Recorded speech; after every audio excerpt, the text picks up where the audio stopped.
Is man born sinful? Well, I think the first place we need to go for an answer is to the Scriptures. And I think the Scriptures affirm that man is born sinful. We look at something like Psalm 51:5.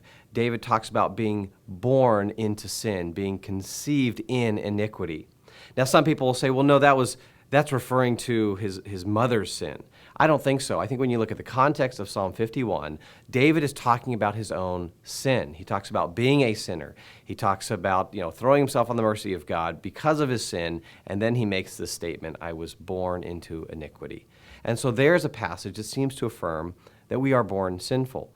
You look at Romans chapter 5. Romans chapter 5 talks about sin coming through Adam and then kind of infecting the rest of us, right? So through one man, sin is released into the world and infects the rest of us. Ephesians chapter 2, verses 1 through 3 is another passage we might look at. It talks about us as sons of disobedience. It talks about us being by nature children of wrath.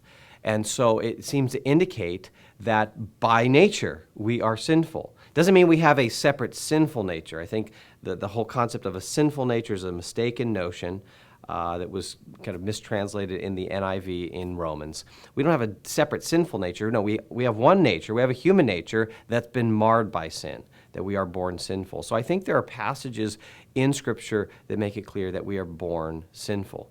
Another way to know this is maybe just through observation for those of us who have kids.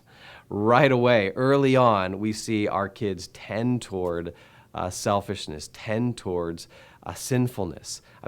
In my home, we didn't need to teach any of our kids to hit. They never saw us hit.